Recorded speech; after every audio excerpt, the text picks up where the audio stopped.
Bonjour à tous, aujourd'hui nous allons raconter l'histoire de Nia, une femme qui à l'hôtel, au moment de dire oui, a découvert la trahison de son fiancé, choquant toutes les personnes présentes. Découvrons ensemble l'issue de cette histoire. Le soleil se levait à l'horizon, baignant le village de Kelamba d'une lumière dorée.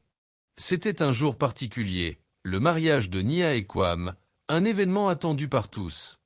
La petite église du village, construite en pierre taillée à la main, était décorée de fleurs d'hibiscus et de feuilles de palmier, symbole d'unité et de prospérité. L'arôme des fleurs mélangé à l'odeur de la terre humide, créant un environnement de sérénité et de charme.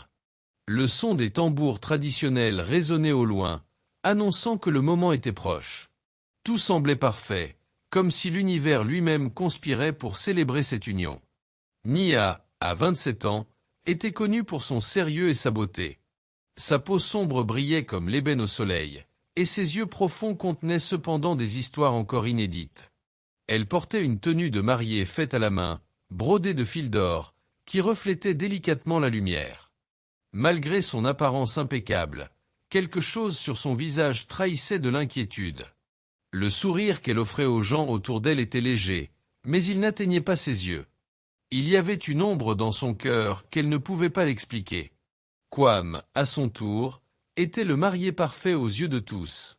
À 32 ans, il avait un charisme qui enchantait toute la ville.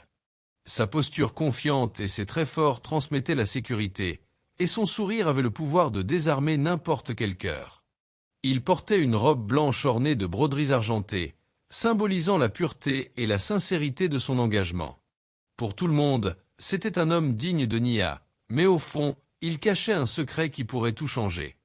À l'approche de la cérémonie, Nia s'est assise dans la chambre de sa grand-mère, où les femmes de la famille finissaient de se préparer. « Tu es magnifique, ma fille », a déclaré sa mère, Binta, les larmes de fierté dans les yeux. Nia lui rendit un sourire timide, mais au fond de son cœur, elle était agitée. Quelque chose qu'elle ne pouvait pas expliquer la faisait se demander si c'était vraiment le jour le plus beau de sa vie. Il avait l'impression qu'un nuage planait au-dessus de sa poitrine, mais il ne savait pas d'où venait cette sensation. Zuri, sa meilleure amie et marraine, entra dans la pièce avec des fleurs fraîches pour le bouquet. « Nia, c'est l'heure. Es-tu prête ?» La mariée prit une profonde inspiration et hocha la tête, même si une voix dans son esprit lui murmurait des questions qu'elle ne voulait pas entendre. « Oui, je suis prête. C'est juste de la nervosité, inventa-t-elle pour tenter de se convaincre. Après tout, Kwam était un homme bon, et elle l'aimait, du moins c'est ce qu'elle croyait. Lorsque les tambours ont annoncé que la cérémonie allait commencer, Nia a été conduite dans l'allée par son frère aîné, Omari. La marche jusqu'à l'église semblait interminable, comme si le temps ralentissait à chaque pas. Les enfants couraient partout, jetant des fleurs par terre, tandis que les aînés regardaient avec des sourires excités.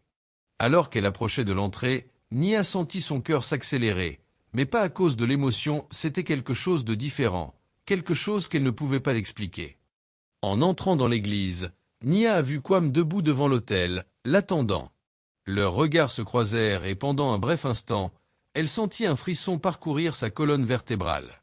Kwam sourit, mais il y avait quelque chose dans son expression qui semblait déplacé, comme s'il était là mais que son esprit était ailleurs. Nia essaya d'ignorer ce sentiment, l'attribuant à la nervosité du moment. La cérémonie a débuté par des chants traditionnels chantés par les femmes les plus âgées du village. L'ambiance était magique et toutes les personnes présentes ont été enchantées par la beauté du couple et la grandeur de l'événement. Cependant, au sein de Nia, un sentiment de malaise grandissait peu à peu. C'était comme si quelque chose n'allait pas, mais elle n'arrivait pas à mettre le doigt dessus. Pendant que le prêtre prononçait les paroles sacrées, elle regarda à nouveau Kwam et remarqua qu'il jouait avec quelque chose dans la poche de sa tunique. Cela a attiré son attention. Qu'a-t-il caché là? Pourquoi était-il agité? Essayant de ne pas montrer sa curiosité, Nia détourna le regard, mais le doute était déjà semé.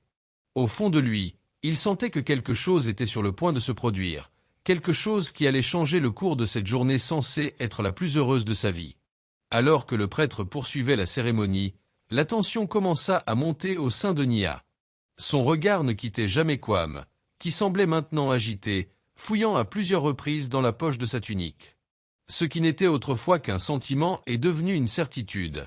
Quelque chose n'allait pas. Nia sentait son cœur battre plus vite à chaque seconde. Il essaya de se concentrer sur les paroles du prêtre, mais son esprit était plongé dans un tourbillon de doutes et de suspicions. Pourquoi est-il si agité? Est-ce juste de la nervosité? C'est plus que ça, pensa-t-il. Le silence dans l'église était presque oppressant, interrompu seulement par la voix calme et grave du prêtre. Lorsqu'il a demandé pour la première fois si quelqu'un avait quelque chose contre ce syndicat, personne n'a répondu. La rupture de Nia a été immédiate mais éphémère. Elle vit que Kwame poussa un petit soupir, comme s'il était soulagé lui aussi, mais il y avait une pointe d'appréhension dans ses yeux. Il évitait de la regarder directement, se concentrant sur quelque chose d'indéfini à l'horizon. Cela a brisé le cœur de Nia. Comment pouvait-il éviter son regard à un moment aussi important? Soudain, un bruit sourd, presque inaudible, résonna à l'arrière de l'église. Nia se tourna instinctivement pour regarder, tout comme toutes les autres personnes présentes. Une jeune femme vêtue de vêtements simples mais élégants se tenait à l'entrée. Ses traits délicats étaient soulignés par une expression tendue, presque souffrante. La jeune femme avançait lentement, ses pas résonnant sur le parquet. Un murmure commença à se répandre parmi les invités. « Qui est-elle » ont-ils demandé. La jeune femme était Abeni, un personnage que personne n'y a reconnu, à l'exception d'une personne, Kwame. Kwame se figea en la voyant. Son visage, qui affichait auparavant un léger sourire, était maintenant pâle comme la lune. Il essaya de cacher son apparition, mais il ne put cacher la surprise et la peur dans ses yeux. Nia, en réalisant cela, sentit son cœur se serrer. Elle regarda Abeni, qui se tenait maintenant au milieu du couloir, la tête levée et les yeux fixés sur Kwame. Un silence absolu s'est installé dans les lieux, comme si le monde s'était arrêté pour observer cet instant. Abeni ouvrit la bouche, mais aucun mot n'en sortit.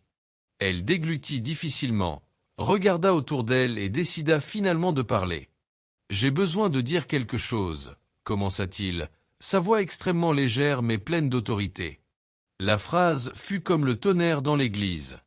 Les murmures des invités revinrent, plus forts cette fois, tandis que chacun se demandait ce qui se passait. Le prêtre hésita, se tournant vers Nia et Kwame pour obtenir des conseils. Nia, toujours sous le choc, ne put répondre. Kwame, en revanche, avait l'air d'avoir été frappé par la foudre. Abeni a continué. « Kwame, vas-tu vraiment l'épouser sans dire la vérité ?» Sa voix était plus ferme maintenant et ses mots frappèrent Nia comme un couteau. Elle sentit ses jambes faiblir, mais elle se leva, luttant contre la vague d'émotions qui menaçait de la renverser. Elle ne savait pas ce qu'Abeni allait révéler, mais au fond, elle craignait le pire. La vérité? Quelle vérité? Pensa Nia en regardant Kwame, attendant qu'il dise quelque chose, n'importe quoi. Kwame ouvrit la bouche, mais aucun mot n'en sortit. Il semblait incapable de formuler une réponse cohérente. Abeni, remarquant son hésitation, fit un pas en avant. « Tu as dit que tu trouverais une solution, Kwame. Il a dit qu'il serait honnête. Mais maintenant je vois que tu préférerais lui mentir, et à tout le monde ici. » Son tome était plein de douleur, mais aussi de courage. Nia ne pouvait plus contenir les flots de questions qui envahissaient son esprit. Mensonge. Résoudre quoi? Que se passe-t-il ici? Pensa-t-il. L'apparition des invités était un mélange de choc et de curiosité. Certains murmuraient entre eux, tandis que d'autres regardaient Kwame, attendant qu'il s'explique. Le prêtre essaya de l'éviter, mais sa voix fut étouffée par le tumulte grandissant. Abeni n'a laissé aucune place aux interruptions. Elle mérite de savoir, Kwame. Vous méritez de savoir qui vous êtes vraiment. Et je ne peux plus garder le silence. Ces paroles furent comme un coup final. Tous les regards étaient désormais fixés sur Kwame, dont la position autrefois confiante s'était complètement effondrée. Nia, essayant désespérément de garder son calme, prit une profonde inspiration et regarda Kwame. « De quoi parle-t-elle, Kwame? Qu'est-ce qui est vrai ?» Sa voix était ferme, mais ses yeux étaient pleins de larmes. Kwame la regarda, mais ne put retenir son regard. Il savait qu'il n'y avait aucune issue à cette situation. Les paroles d'Abeni avaient révélé une blessure qu'il essayait de cacher depuis longtemps, et maintenant, devant Nia et tout le village, il allait devoir faire face à la vérité. Kwam resta immobile pendant quelques secondes qui parurent une éternité. Sa respiration était lourde et ses yeux parcouraient l'église comme s'il cherchait une sortie qui n'existait pas. Le silence à l'intérieur du temple était si profond que le bruit du vent extérieur semblait envahir l'espace sacré. Nia, debout devant lui, ne détourna pas le regard. Ses yeux, maintenant larmoyants, portaient la question qu'elle n'avait toujours pas le courage de répéter. « Qu'est-ce qui se passe ici ?» Abeni, au milieu du couloir, croisait les bras et protégeait son menton, adoptant une posture ferme. « Si vous ne me le dites pas, je le ferai, » dit-elle, sa voix résonnant sur les bancs. Elle inspira profondément, comme si elle cherchait de la force pour la suite. « Nia, je ne suis pas venu ici pour gâcher ta journée. Je suis venu parce que tu as le droit de connaître la vérité.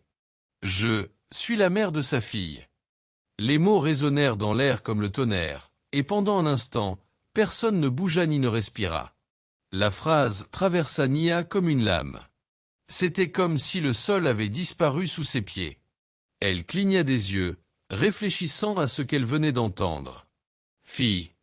Il a une fille. Que veux-tu dire ?» pensa-t-il, mais il ne pouvait prononcer aucun mot.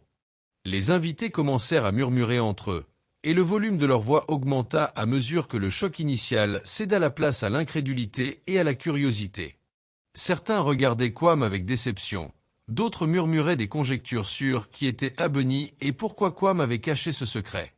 Le curé a essayé de rétablir l'ordre, mais personne n'y a prêté attention.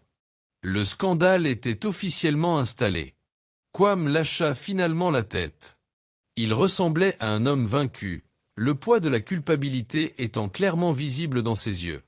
Il regarda Nia, puis Abeni, et recula d'un pas comme s'il voulait disparaître. « Nia, je peux expliquer, commença-t-il, la voix basse et hésitante. Mais Nia lui tendit la main, l'arrêtant. « Expliquer. Tu m'as menti tout ce temps. Et maintenant, le jour de notre mariage, j'ai découvert que tu avais une fille avec une autre femme ? Comment pensez-vous expliquer cela ?» Sa voix, bien que ferme, était pleine de douleur. Les larmes coulèrent finalement sur son visage, mais elle les ignora, restant debout même si elle avait l'impression qu'elle pourrait s'effondrer à tout moment. Kwam fit un autre pas en avant, essayant d'atteindre Nia, mais elle recula, se protégeant de sa proximité. « J'allais te le dire, je le jure, » dit-il, mais sa voix faiblit sous le poids de son propre mensonge. Il regarda Abeni, qui semblait désormais plus calme mais toujours ferme dans sa position.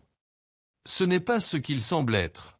Je ne l'ai pas caché parce que je le voulais.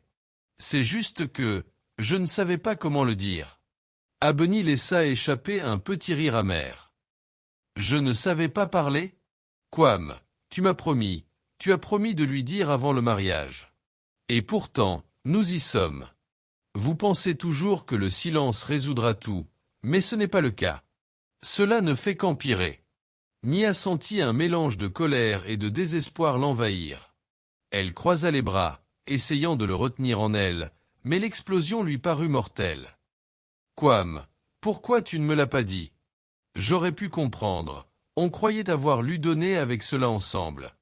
Mais maintenant, on dirait que tu ne m'as jamais fait confiance. Comment puis-je croire tout ce que tu dis ?» Kwam regardait le sol, incapable de regarder Nia. Il savait que ses actes détruisaient sa confiance. « J'avais peur, » a-t-il avoué, sa voix à peine au-dessus d'un murmure. « Peur de te perdre. Je savais que tu pouvais me pardonner, mais et si tu ne le faisais pas ? Je ne voulais pas prendre ce risque. J'avais tort, Nia. Je le sais maintenant. » Abeni, debout, soupira profondément, l'air moins lourd qu'auparavant. « Nia, je ne suis pas là pour te prendre quoi que ce soit. Mais il faut dire la vérité.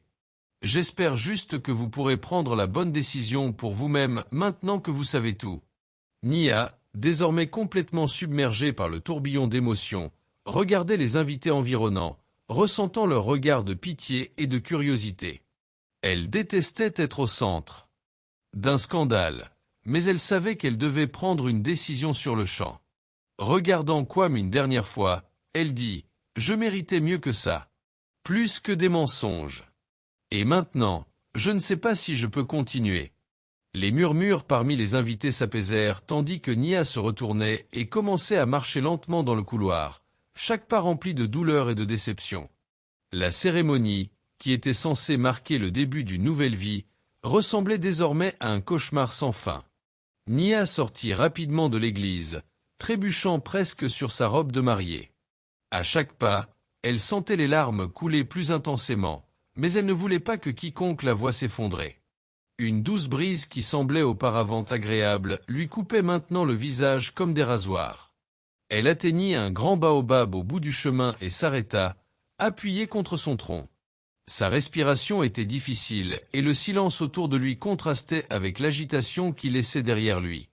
Les yeux fermés, il organisait ses pensées, mais son esprit était surchargé. Elle se sentait trahie, humiliée et ridiculisée devant tous ceux qu'elle aimait. Pourquoi m'a-t-il fait ça? Je lui ai fait confiance avec tout ce que j'avais, pensa-t-il en sanglotant doucement.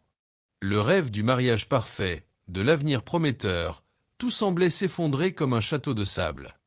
Et maintenant, que restait-il? Alors qu'elle se tenait là, perdue dans ses pensées, elle suivit des pas qui s'approchaient. Il se retourna et vit son meilleur ami, Uri, venir vers lui. Uri ne dit rien au début, se contentant d'ouvrir les bras, offrant un câlin silencieux. Nia hésita un instant, puis céda, permettant à son chagrin de trouver un réconfort sur les épaules de son ami. « Nia, je n'ai pas de mots. Mais je suis là, je le serai toujours, » dit doucement Uri, tout en caressant les cheveux de la mariée. « Pourquoi m'a-t-il caché ça, Uri? J'aurais compris. J'aurais essayé de l'accepter, mais maintenant, il semble que toute notre relation était basée sur des mensonges, » a déclaré Nia, toujours appuyée contre le tronc d'arbre. Elle se sentait déchirée. Une partie d'elle voulait affronter Kwam à nouveau, exigeait plus de réponses, tandis qu'une autre partie voulait s'enfuir, pour ne plus jamais le revoir. Peut-être qu'il a menti parce qu'il avait peur, Nia. Mais cela ne justifie pas ce qu'il a fait. Vous avez raison d'être attiré. Maintenant, le plus important est de réfléchir à ce que vous ne voulez pas faire à partir de maintenant. Et pas sur ce qu'il veut, a déclaré Uri, essayant de clarifier les pensées de son ami. Pendant qu'il parlait, Kwam quitta l'église. Il était visiblement abattu, avec l'air désespéré de quelqu'un qui sait qu'il a commis une erreur irréparable. Il aperçut Nia sous l'arbre et sans hésitation, il commença à marcher vers elle. Uri l'a vu plus tôt et s'est positionné à côté de Nia, comme un garde protecteur. « Nia, s'il te plaît, laisse-moi t'expliquer, » dit Kwam en s'arrêtant à quelques mètres. Sa voix était pleine de culpabilité et il pouvait à peine maintenir son regard sur elle. Nia, toujours enveloppée de douleur, a crié non, lui demandant de s'arrêter là. « Kwam, tu as déjà eu ta chance d'être honnête avec moi. Et j'ai choisi le silence. Je ne sais pas si je veux entendre d'autres excuses, » a-t-elle répondu avec fermeté dans la voix. Il déglutit difficilement mais insista. « Je t'aime, Nia. Je n'ai jamais voulu te faire du mal. Tout ce que j'ai fait, c'était par peur de te perdre. Abeni et moi avons eu un moment dans le passé. C'était une erreur. Mais ma fille, ce n'est pas une erreur. Je ne savais tout simplement pas comment vous le dire sans risquer ce que nous avions, » a-t-il déclaré, les larmes aux yeux. Ces paroles ont secoué Nia pendant un moment. C'était vrai qu'elle l'aimait toujours, mais l'amour pourrait-il survivre à la trahison et au mensonge? Elle avait l'impression d'être au bord d'un précipice, obligée de choisir entre sauter dans l'inconnu ou battre en retraite et chercher la sécurité. « J'ai besoin de temps, Kwam. J'ai besoin d'espace pour réfléchir. Je ne peux pas prendre de décision maintenant, » dit-elle, la voix brisée. Sans attendre de réponse, Nia se retourna et commença à s'éloigner, cette fois sans se retourner. Uri, fidèle comme toujours, frappe, laissant Kwam debout à l'ombre du baobab, seul avec sa plainte. À ce moment-là, Nia ne savait pas exactement ce qu'elle allait faire. Il savait juste qu'il devait la retrouver avant de décider si Kwam ferait toujours partie de son avenir. Les paroles d'Abeni résonnaient encore dans son esprit. elle mérite de connaître la vérité. Peut-être que le poids de la vérité était plus difficile à supporter qu'elle ne l'imaginait. Le retour de Nia chez elle fut long et silencieux. Même si Zuri marchait à ses côtés, elle respectait le silence de son amie, comprenant ce moment de solitude qu'elle réclamait. Lorsqu'elle atteignit la petite cabane en bois où Nia avait grandi, elle s'arrêta à la porte, scrutant les lieux d'un regard lointain. Les souvenirs de son enfance, pleins de rêves et d'espoir, contrastaient désormais avec le vide qu'il ressentait dans sa poitrine. Il entra en laissant tomber le bouquet sur la table du salon, comme pour se débarrasser d'un fardeau. Zuri resta un moment, offrant silencieusement sa présence, mais vit que Nia avait besoin d'être seule. « Si tu as besoin de moi, tu sais où me trouver », dit Zuri en quittant et en fermant doucement la porte derrière elle. Lorsqu'elle fut seule, Nia finit par s'effondrer. Il s'assit par terre, serrant ses genoux, tandis que les larmes coulaient librement. J'avais l'impression de porter un poids que je ne savais pas comment laisser derrière moi. Au cours des heures suivantes, Nia a vécu des montagnes russes émotionnelles. Il ressentait de la colère contre Kwam pour avoir menti, de la tristesse pour avoir réalisé que leur amour n'était pas aussi solide qu'il l'imaginait, et même de la culpabilité pour ne pas avoir remarqué les signes plus tôt. Pourquoi ne lui faisait-il pas confiance? Pourquoi n'a-t-elle pas vu la vérité? Des questions tourbillonnaient dans son esprit, sans réponse claire. Quand la nuit tomba, Nia se releva lentement. Elle s'essuya le visage, se lava les mains et se regarda dans le miroir. « Je mérite plus », murmura-t-il, comme pour essayer de se convaincre. Il ne savait pas ce qu'il ferait ensuite, mais il savait qu'il devait retrouver son équilibre avant de prendre une décision concernant Kwam. Son esprit était partagé entre la douleur de la trahison et la possibilité de reconstruire quelque chose à partir de l'amour qu'il ressentait encore. Le lendemain, Nia a décidé de chercher des réponses. Je voulais écouter Abeni et comprendre ce qui s'était réellement passé. Pas pour Kwam, mais pour elle-même. Elle s'habille simplement, attache ses cheveux et se dirige vers le village, déterminée. Il a demandé à certaines personnes où logeait Abeni et a vite découvert qu'elle résidait chez un cousin éloigné. Il y est allé directement. Quand il est arrivé, Abeni était dans le jardin, en train de s'occuper de quelques plantes. Surprise de voir Nia, elle hésita un instant, puis abandonna ce qu'elle faisait et se dirigea vers elle. Il y avait un mélange de respect et d'appréhension dans son regard. « Nia, je ne m'attendais pas à te voir si tôt », dit Abeni d'une voix prudente. Nia croisa les bras et la regarda droit dans les yeux. « Je suis venu parce que je veux connaître la vérité. » Tous. Sans tourner autour du pot. Abeni soupira, invitant Nia à s'asseoir sur un petit porche en bois. Au cours d'une conversation, Abeni a révélé que Kwam et elle s'étaient déjà rencontrés il y a environ 3 ans, avant de commencer à sortir avec Nia. Ils ont eu une brève relation qui s'est terminée à l'amiable, mais Abeni a découvert qu'elle était enceinte un peu plus tard. Quand elle l'a dit à Kwam, il a été surpris, mais a promis de l'aider à prendre soin de sa fille.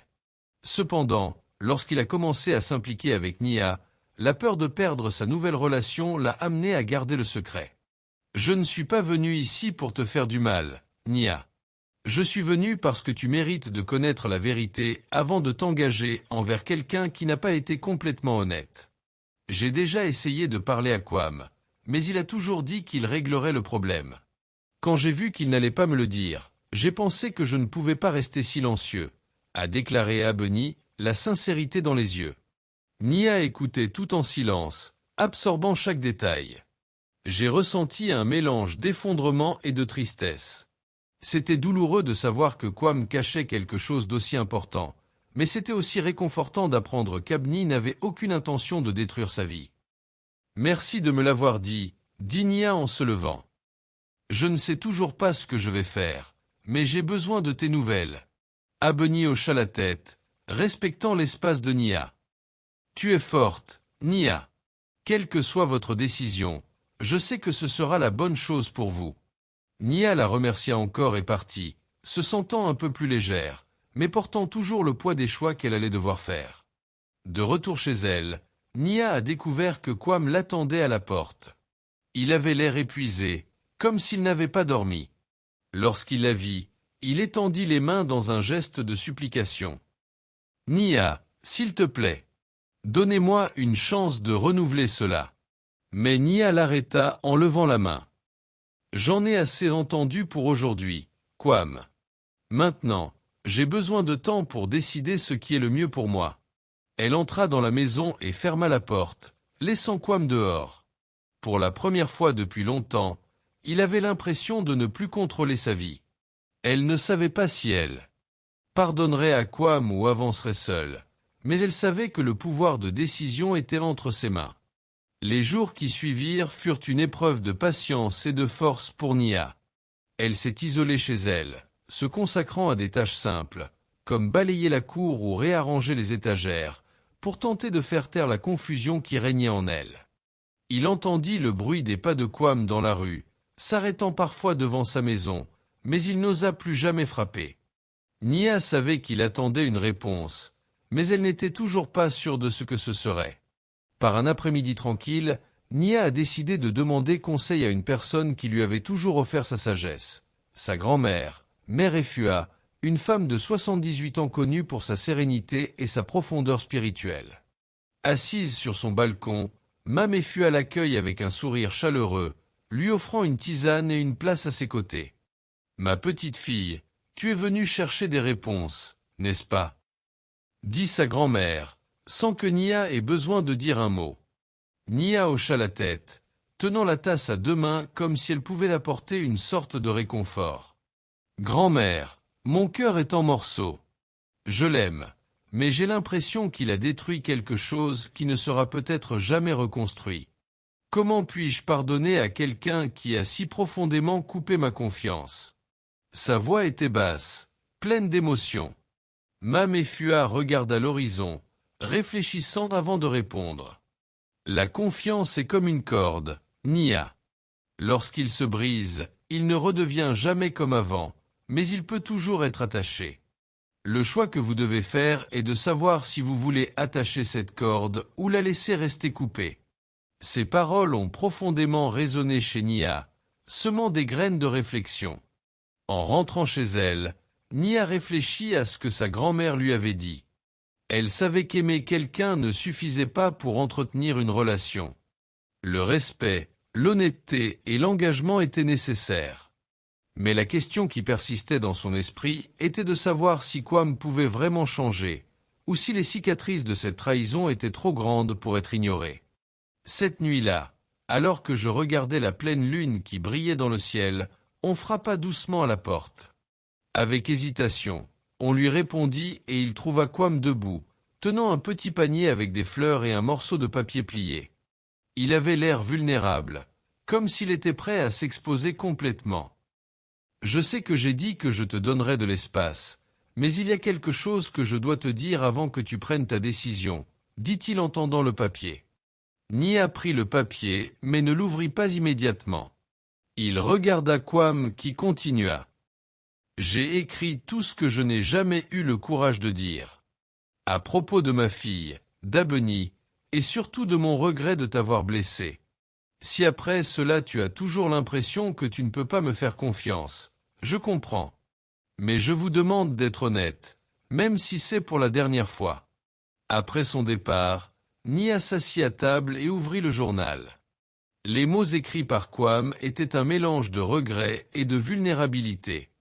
Il a expliqué comment la honte et la peur l'avaient poussé à cacher la vérité, comment il savait qu'il avait détruit quelque chose de précieux et comment il était prêt à tout pour regagner sa confiance. Il a également parlé de sa fille, la décrivant avec une tendresse que Nia n'avait jamais vue de lui auparavant. Il était clair qu'il l'aimait profondément. Les larmes coulaient sur le visage de Nia pendant qu'elle lisait. Je ne savais pas si cela suffisait à effacer ce qui s'était passé, mais j'ai reconnu que ces mots venaient d'un endroit authentique. Pour la première fois depuis des jours, il sentit son cœur commencer à s'ouvrir, même si ce n'était qu'un peu. Ce n'était pas un pardon complet, mais c'était un début. Le lendemain matin, Nia a marché jusqu'à la maison d'Abeni. La petite fille, la fille de Kwam, jouait dans la cour, riant joyeusement en courant parmi les plantes. Nia ressentit un mélange de douleur et de tendresse en la voyant. Lorsqu'Abni est apparu à la porte, Nia l'a accueilli avec un sourire timide. « Je voulais la rencontrer », a déclaré Nia en désignant l'enfant. Abni a accepté et a appelé la fille. « C'est Amara », dit-elle alors que la petite fille s'approchait, curieuse. Nia s'accroupit à son niveau. « Bonjour, Amara. Tu as un beau sourire », a déclaré Nia, provoquant une connexion inattendue avec l'enfant. C'est à ce moment-là qu'il réalisa que, quelle que soit sa décision concernant Kwam, cette fille ferait partie de sa vie d'une manière ou d'une autre. De retour chez elle, Nia a ressenti un calme qu'elle n'avait pas ressenti depuis des jours. Il savait que le choix qu'il s'apprêtait à faire ne serait pas facile, mais c'était son choix. Il s'est assis au même endroit où Kwam se trouvait la nuit précédente et a commencé à rédiger sa réponse. Le temps a passé, apportant des changements silencieux mais profonds. Les mois se sont transformés en saisons et le village de Kelamba a retrouvé sa routine, tandis que Nia et Kwam reconstruisaient leur vie sur des chemins parallèles. Ils avaient tous deux pour objectif de se concentrer sur eux-mêmes, mais le respect et l'admiration entre eux grandissaient lentement, comme une plante poussant après un sol dévasté. Nia a continué à se consacrer à son travail avec la céramique, gagnant en notoriété non seulement dans le village, mais aussi dans les villes voisines. Ces pièces aux formes délicates ont été louées pour capturer quelque chose de profond, un équilibre entre fragilité et force. Tout comme elle, se souvient-elle en souriant en voyant les pièces finies. À travers son art, il a trouvé un moyen d'exprimer et de transmettre tout ce qu'il a vécu. Kwam, en revanche, est devenu un père plus présent et plus dévoué. Il a assumé sa responsabilité auprès d'Amara de manière exemplaire, participant activement à sa vie. La relation avec Abni est devenue un modèle de coopération respectueuse, centré sur le bien-être de sa fille. Même s'il n'avait rien d'autre de son côté, il portait dans son cœur la leçon selon laquelle l'honnêteté et la vulnérabilité sont essentielles dans toute relation. 1 an après le mariage qui n'a jamais eu lieu, une grande fête a eu lieu dans le village, la fête des moissons. Il s'agissait d'un événement traditionnel qui rassemblait tous les résidents pour remercier la terre et l'esprit communautaire. Nia, en tant qu'une des organisatrices, était au centre des activités, souriante et coordonnant l'événement avec son énergie habituelle. Elle était une version plus forte et plus radieuse d'elle-même, qui avait beaucoup grandi depuis ce jour fatidique. Kwam s'est présenté au festival avec Amara, qui a couru joyeusement entre les tentes. Lorsque leurs regards se croisèrent, il y eut un moment de pause. Ils sourirent tous les deux calmement, comme de vieux amis racontant une histoire significative. Kwam s'approcha, la saluant d'un léger signe de la main. « Est-ce que ça va, Nia ?» dit-il d'un ton sincère. « Je le suis, Kwam. Et toi ?» répondit-elle avec un sourire sincère. « Mieux que je ne l'ai jamais été, » dit-il en jetant un coup d'œil à Amara, qui jouait avec d'autres enfants.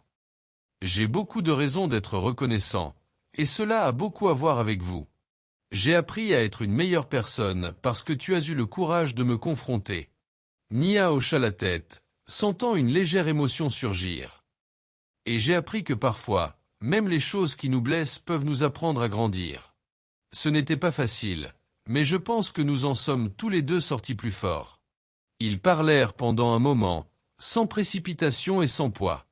L'une des conversations ne portait pas sur le passé, mais sur la manière dont ils construisaient le présent et rêvaient de l'avenir. Lorsque Kwam est arrivé chercher Amara, il lui a dit au revoir avec un dernier regard. « Quel que soit le chemin que tu choisis, Nia, j'espère qu'il t'emmène là où tu mérites d'être, heureux. » Cette nuit-là, alors que les feux d'artifice illuminaient le ciel du festival, Nia regardait l'horizon, se sentant en paix. Kwam et Amara dansaient avec les enfants et Abni était à proximité, souriante. C'était une scène qu'il aurait été difficile d'imaginer autrefois, mais qui n'était plus qu'une autre partie de la vie. Elle savait qu'elle avait pardonné à Kwam, non pas parce qu'il l'avait demandé, mais parce que cela la libérait. Pour pardonner, il ne fallait pas oublier ou revenir en arrière, mais avancer avec clarté et un cœur léger. Nia avait trouvé quelque chose de précieux, elle-même. L'histoire de Nia et Kwam n'était pas une fin parfaite, mais une histoire de croissance, de pardon et de choix. Tous deux ont suivi leur voyage, respectant l'amour qui existe et acceptant ce qui ne pourrait pas exister.